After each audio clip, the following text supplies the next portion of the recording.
This is the Nielsen Norman Group UX podcast.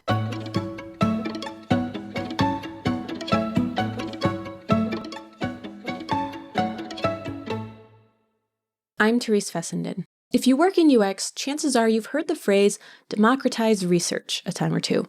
And that phrase can cause strong reactions in people.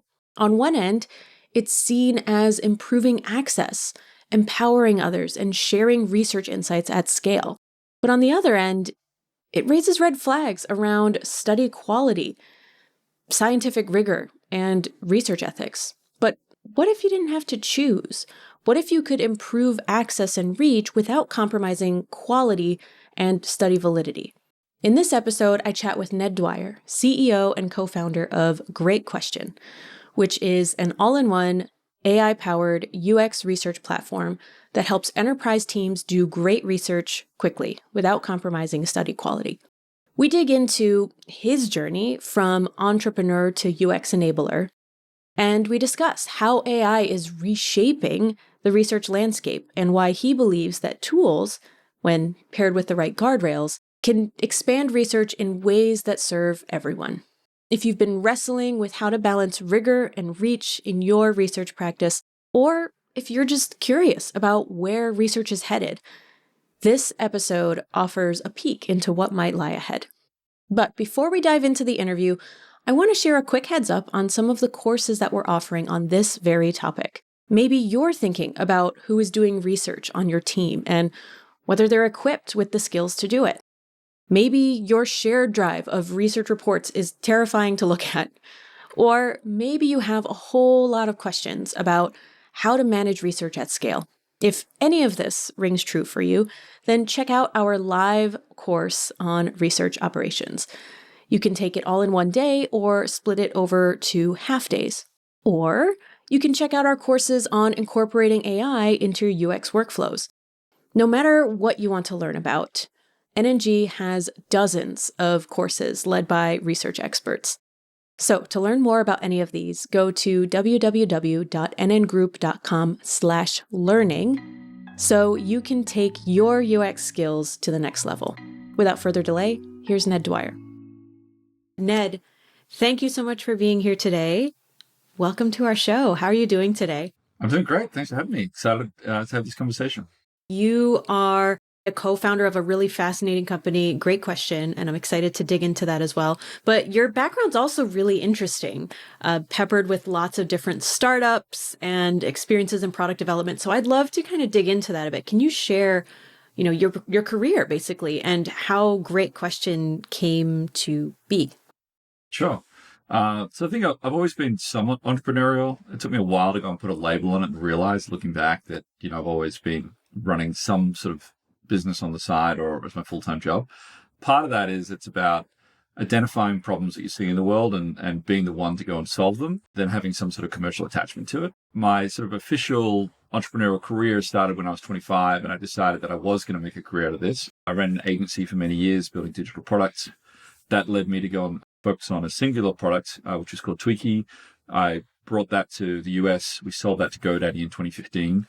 And that was kind of my origin story, ultimately for Great Question. It took me a little while to turn it into a company, but where I experienced the pain point of running research in the enterprise sucks. It's so powerful when you can run research and understand what customers want, but no one's doing it because we put all these things in their way. And I just felt like there had to be a better way. And so it took me a few more years to go and start the company, but ultimately what we've built is, to tell you a bit more about Great Question, is an all-in-one UX research platform that makes it super easy for anyone to recruit the right people, whether it's from a panel of your own customers or via a panel partners like user interviews. Run all the different research methods like interviews, surveys, prototype tests, and then share what you learn with your team in one place via a research repository.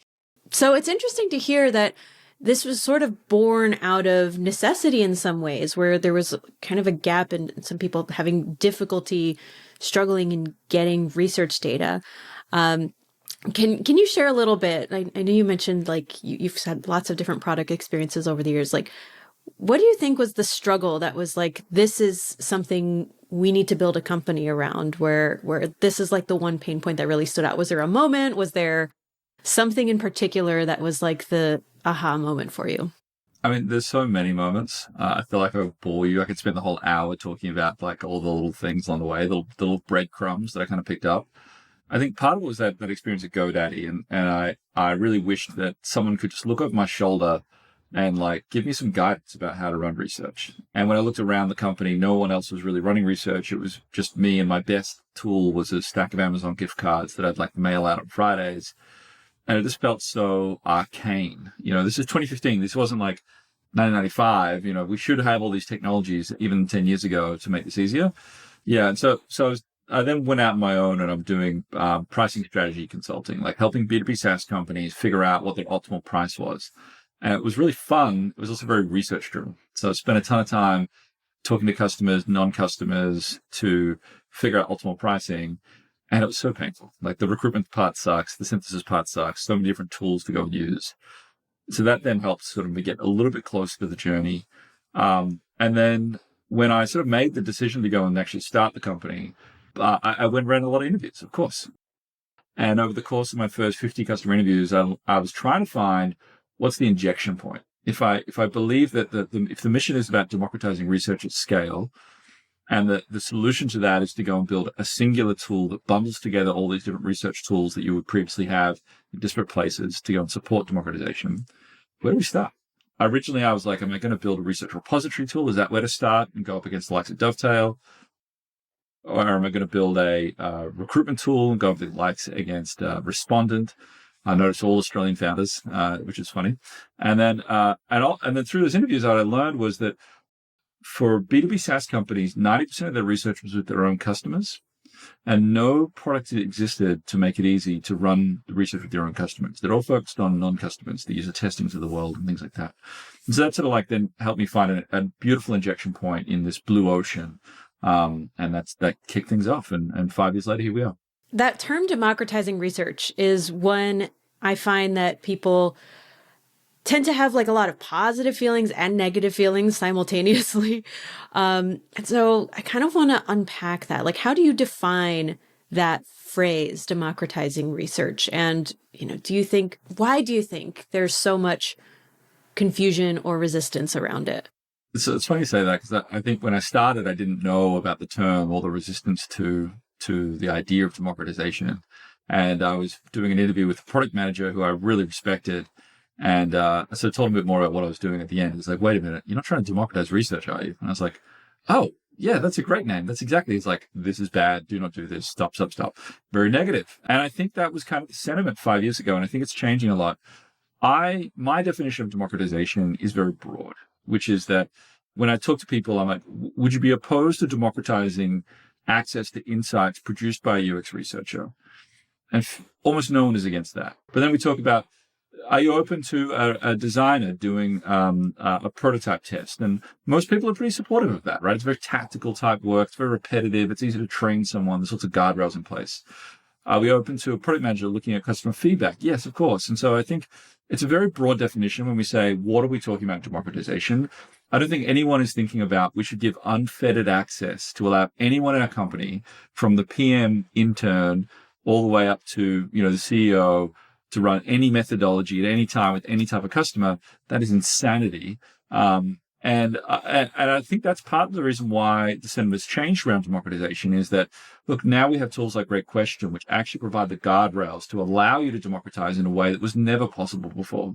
It was very, very difficult in the past to say, you as the PM intern, as a former product manager, that's kind of who I pick on, the PM intern can run these particular methods after they've gone through these types of training, and they can do it with these populations, and they can share the results of these people. Nobody is really opposed to that, because it's different for every organization. We talk a lot about the concept of a democratization charter. And every organization ultimately needs a democratization charter, because if you're building an app maybe a gaming app for children, there's a lot of risk at play there, right? There's all sorts of consent requirements, there's bias requirements, all sorts of things that are at risk there. And so, look, we shouldn't just allow anyone to go and run that research. They need to go through some amount of training. If you're a financial services app or you're a health app, you've got FINRA and HIPAA, you've got these regulatory frameworks that you need to be considerate of. But if you're an early stage startup and you're just getting off the ground, look, maybe you're a bit more amenable to more people in the organization running research because you want to be closer to the metal. And so I think this concept of democratization needs to be framed in the context of the organization, the audience that they're running research with, what the research is going to be used for, and who the individuals are within it.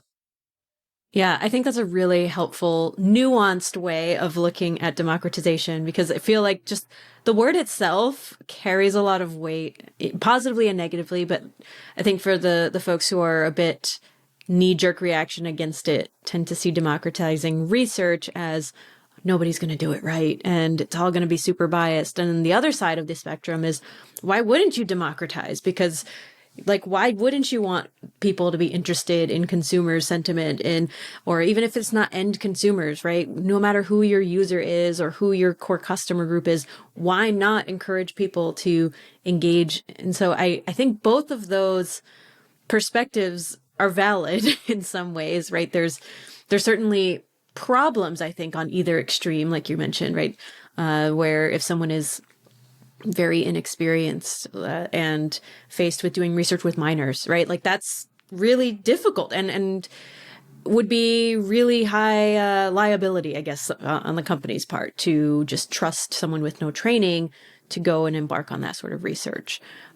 So I think the way that you're looking at it, I think, is a healthy perspective, but one that isn't like an absolutist approach either, because I do think those can be problematic as well. Yeah, I mean, I think there are people that are absolutist. Is that the word? Yeah, or at least that's a word. On... There could be a better word for it, but I feel like there's a bit of ideological stances on it. Dogmatic, yeah, right? Dogmatic, They're dogmatic. Yeah. They're hardline about it. And I think there's people that are hardline about it on both ends, like on the democratization pro and against, similar to with what we've got with AI. I am very pro, but I understand that it doesn't need to be in every situation. And I think the conversation could use more nuance. People that are blanket against democratization, I find that if I can have a conversation with them, generally they're not. But I lead with pro and optimism because I think that in vast majority of situations, there is something that can be democratized. And by being more of someone that's creating a roadmap versus building a gate, I think you can bring more people into the tent so that they can understand it and feel like they're supported and empowered, as opposed to told that they're not allowed to access what's behind this door. And I think that's a problem. Yeah. And actually that expression too, like bring them into the tent as opposed to closing the gate. I do feel like there's quite a bit of like cultural resistance in some ways where it's like in our effort to justify the importance of research, sometimes we almost make it unapproachable altogether, where it's like this, on this ivory tower pedestal that only these people can do it, and they bring all this brilliant expertise, which is true. Researchers do. I like to think of as a researcher myself, I like to think of bringing expertise to the table. But the flip side of that is if it becomes unapproachable or if it becomes something that seems unachievable or unattainable, then that kind of shoots us in the foot in some ways because we're unable to actually provide the value where we can bring it the most. So I agree with you completely. I think while there are a lot of important aspects like making sure things are empirically sound, making sure we're following the right protocols, there's still opportunity to democratize access, like you said, and opportunity to democratize maybe easier to run studies, especially to the people who are going to be doing it frequently or where we're learning that skill is valuable. So I'm curious, do you think from your assessment and so far with all the work you've been doing with Great Question, is there an appetite? Is there resistance? And if there is resistance, like what do you think companies need to do to overcome that resistance? I think there's enormous appetite from every department for UX research and all kinds of research. Product managers, marketers, designers. And that need is either fulfilled via a research team or a ResearchOps team that supports it, or they're going to get it on their own. Rogue research is the reality in most organizations because every one of these teams has a million questions they're trying to answer every month to be able to move their project forward.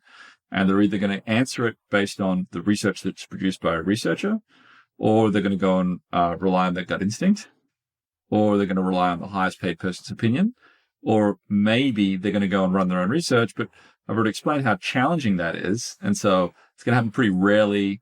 It's going to have no structure. It's going to be that guy that they spoke to down the pub about what do you think about this idea, leading questions type thing. And so there is enormous appetite for it. I think on the researcher side, I think it is still mixed, and I think for a variety of reasons, right? Like some of it is about job security, some of it is about identity, and the years of very important training that they've done to go and get to the role that they've got. I think really that I come back to the Democratization Charter as being a powerful tool for researchers and research ops folks to go and actually be a part of the conversation with the rest of the organization and define how should we think about democratized research at our company. If you're not defining it and having that conversation with your counterparts, they're going to go off and do their own rogue research, or they're going to assume that you're a gatekeeper and you're not opening up these opportunities for them to engage with customers in a meaningful way. But by defining this, I think you're able to say, we don't want PMs doing conjoint analysis, or we don't want them running surveys being such a much abused research methodology. I think that is really the way to go and do it, because it may be you're in a financial services institution. We're not going to do any democratization. Or Booking.com famously has a separate program for non-researchers, which is non-researchers can get customer feedback, but they can't call it research. And I think even just that naming of it is beautiful and doesn't gatekeep, and it actually empowers people to go and collect customer feedback, but distinguishes the difference between something that's highly analytical, produced by a trained researcher, and something that's being done by a product manager off the side of their desk. I think it's interesting you bring up that concept of like customer feedback versus user research, and even the framing of that. And I appreciate what you said too about the Democratization Charter. Could you share a little bit, like, what is that? What is a charter? I mean, I imagine there's a bit of like, kind of establishing some guidelines or recommendations. Could you share a little more about that? Democratization Charter is about putting in plain English your view as an organization in your approach to running research. It's about who is able to run which types of research methods, with which audiences, in which contexts, and what they can go and do with the results. And it's often writing down the unspoken, which is that you already have some unspoken rule around how you think about this. Your understanding is probably different to your counterpart's understanding, whether you're a researcher or a product manager on the other side. And so it's about finally putting this down in writing. And so the example would be, if we're a large financial services institution, we've got FINRA and other pieces in place. Recruitment needs to go through a centralized recruitment function or tool. So using a research CRM could be a great question, could be something else. And that allows you to have things like eligibility settings. So we're not contacting people that aren't allowed to be contacted, or not over contacting people or over participating people. So we're talking to the same 5 people every week. And so like defining ultimately what those guardrails are for who can contact, then which research methodologies you can use. Have you had the right training to go and run interviews with these particular audiences that you're running? Do you have got anti-bias training or whatever that is? And these requirements are going to be higher at different organizations like a financial services institution or a healthcare company or things like that. Then what can you actually go and do with the results? And so I think defining this charter just gets everyone on the same page, and it's going to create a conversation, because you're going to publish this thing and some people are going to be against it. They're going to say, well, no, I do believe I should be able to do this. And then you need to go through that negotiation and either convince them or bring them along for a ride and collaborate and make this decision together. Or maybe there's going to be some people that are unhappy with the decision, but at least you have stepped up to facilitate that conversation. And I think when it's coming from researchers who understand a lot more of the risks that are present, it creates an opportunity for them to educate the rest of the organization about those risks. Absolutely. I think that's a super helpful practice. And in a way, like you're saying, writing down what's probably already understood but unwritten, but giving it a place to exist and reference, especially because, when things aren't written, obviously there's people making assumptions about what they can and can't do, or I think so-and-so told me I could do this, and so I'm going to go run with it. So absolutely, and that could be a great way. And why? So it's not just no. It's not just no, you can't do this. It's no, but here's all the reasons why. And here's what you can do, right? Here's all the great things we're going to empower you to do, which I think is more about what the conversation should be. Absolutely. And I think that's a very exciting enabling, right? As opposed to gatekeeping. It's like not just a no, but here are the conditions for what's a yes, and what might be helping set you up for success if you're going to try to run this effort. Now, what immediately comes to mind as you're talking about this, though, is also like, I think when there's appetite for research, that's amazing.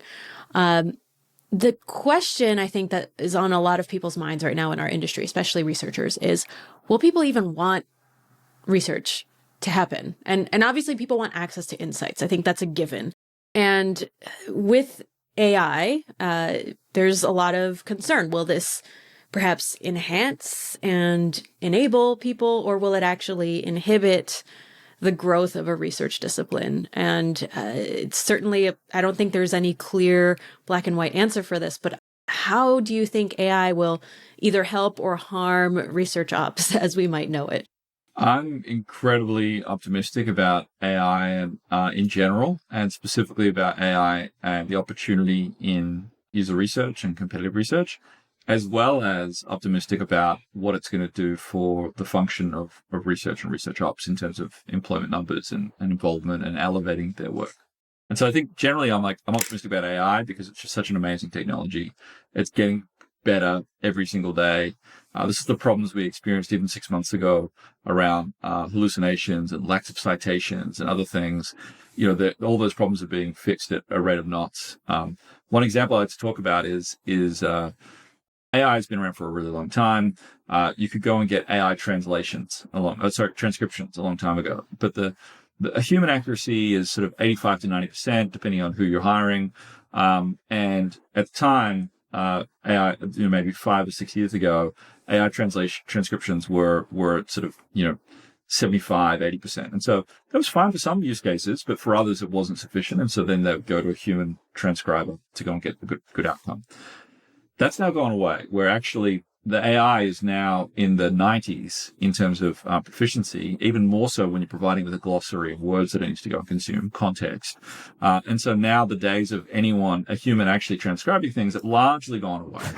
And I think that same evolution we're seeing in so many different domains as it comes to AI. And so you can assume that while there are certain functions that humans need to perform today, that things like analysis of an interview, not just transcription, but the actual analysis and synthesis of an interview or across a series of interviews. Today, the AI is good. It will get you to an 80, 85%, accuracy, but a human is still better. But we will go and bridge that gap. And so I think that's exciting, really exciting for me. I think the second piece is I'm optimistic about AI. I'm optimistic about research tooling here because we're able to not only do things like transcription, but also AI moderation, where effectively you're able to have an AI agent interview someone. And it's not a survey, although you can think of the survey in some ways. It's a survey that can also ask follow-up questions and you can talk to. And through this, it's able to then take that little thread and pull on it a little bit and go a little bit deeper to really understand why it was that you answered that question that way and get you to go and expound that more. And what they're seeing is that 125% increase in the number of themes that are presented in AI moderated sessions versus done through a traditional survey tool. And so it is more on that. If we look at a spectrum of research methodologies, it is still more on that spectrum closer to a survey than it is on a human powered interview. But the progress that the technology is making is that it's going to move more and more towards enhancing the work of a UX researcher, right? And another way to say that would be threatening the work of, if we would get scary and fearful about it. I'm personally really optimistic about the opportunity, the job market as it relates to research ops and research. And the reason is that there's a few things. First of all, AI is introducing a whole heap of new problems that we need to go and solve that weren't really a problem before. And so one example of that is we have 1 million AI agents. And now this agent, I can go and run 1,000 customer interviews overnight at a click of a button with our customers. And that's cool, but it's also got the risk of DDoSing, overwhelming our customers and our participants. And should this research actually have been run at all? And does it actually meet our research standards? And who are you running with? All these kind of problems. And so that ultimately turns into an orchestration and a sort of a traffic management problem that I think, look, maybe the AI agents will figure that stuff out over time, but that requires an enormous amount of organizational context to think about that and how to go and structure that. And I think that is one example of an opportunity where we really need really solid research ops folks to go and help solve that kind of problem. And again, why I think that it's a great time to be in that industry as a job. And then on the other side is we can go and run analysis of existing interviews or all of our qualitative data.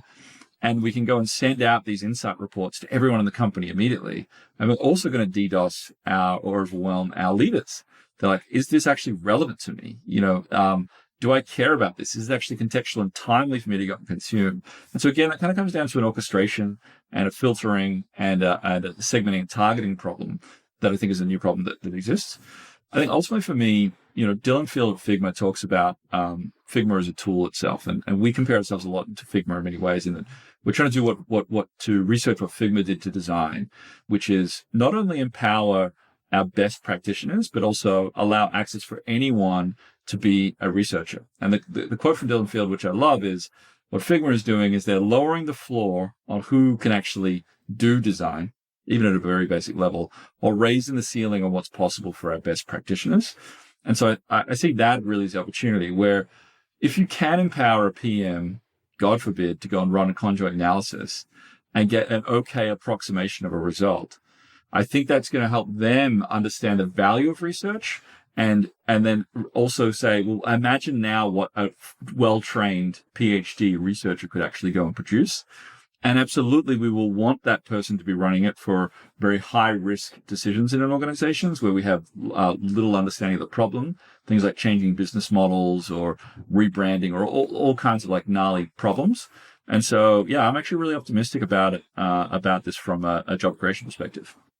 I think that's a helpful framing to kind of think of the expertise of researchers, especially the ones that are more senior and have done this for a long time. I think perhaps that's where I'm seeing a lot of pessimism about the field, partially because there was the initial knee-jerk of, well, AI can't do it right. And you're right in the sense that it was not as great and still isn't quite there at like replacing a human level.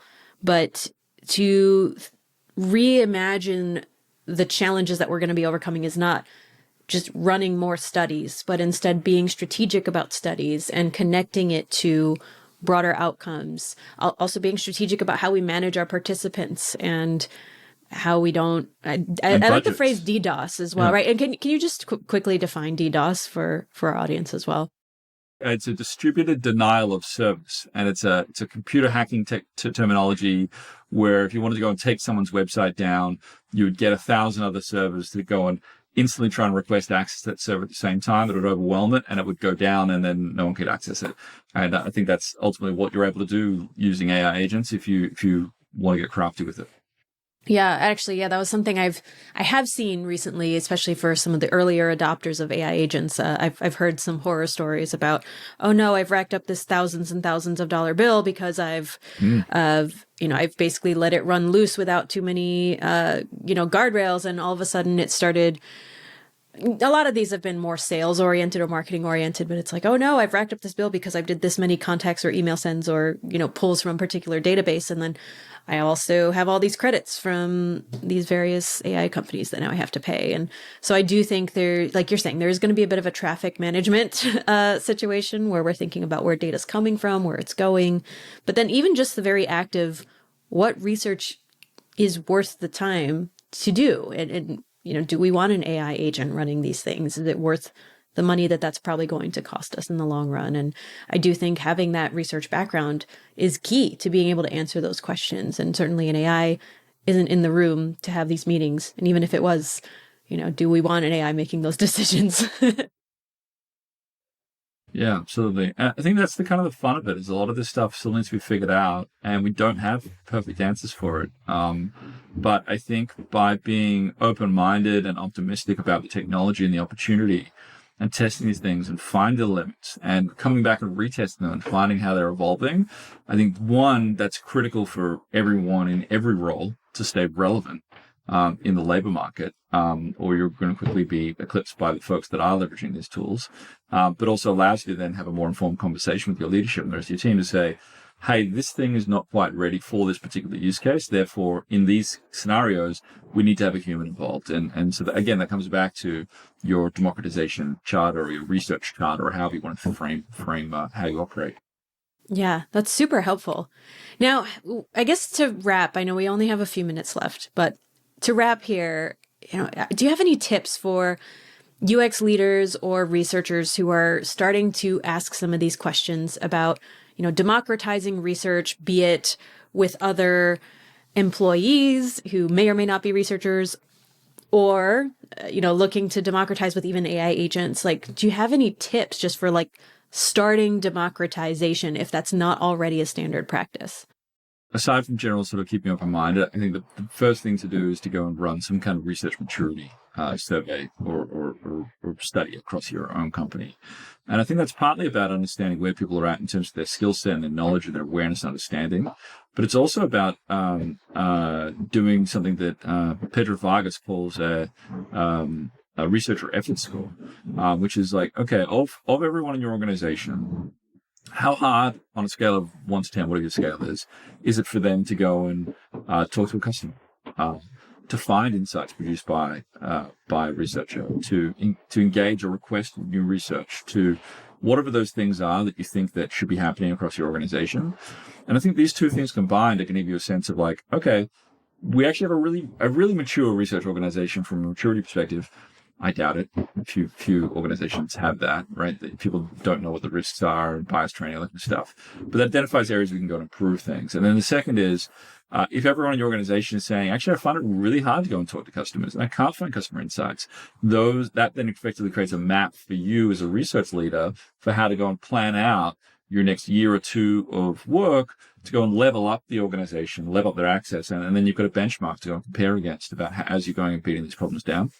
So I think that's one side of it. I think the second side of it is, I'd encourage you to have these open conversations. Like not only be open-minded, not only understand what the current state of play is, but then go and have these conversations with folks, sure, like me, but other practitioners in the field that have gone and done it before. And there are so many out there that are having massive success in democratization. And I think when you start looking at those case studies and the opportunities, one, I hope that it'll get you excited and more willing to go embrace this and understand the limitations and set those limitations for your company. But two, I hope that understand the inevitability of democratization in research. And it is coming. It is a wave that's already in so many places, and it's infectious. I'm sorry, but it is infectious, right? I see it coming to companies, and then if it's not the research leaders that are being the ones championing it, then it comes from the product leader or the design leader or someone else in the organization. And so figuring out where you want to sit in that conversation and or whether you're going to be on the offense or on the defense, I think is an important thing to think about. Yeah, thinking of it as a wave that's coming. It almost sounds more foreboding when you say it, but I'm going to be honest, I'm excited about it because I think there's interest. And like the fact that years ago, like even as recently as 10 years ago, 5 years ago, to get interest in research was like pulling teeth because it was like, oh, well, we don't have time. And now there's so much interest and a realization that, hey, actually, it doesn't take that much time to get insights, to make an informed decision and get the information for that informed decision. So in a way, even though it's like democratization is coming as this like foreboding voice, I'm excited. I think it's exciting to hear that people see the value of it.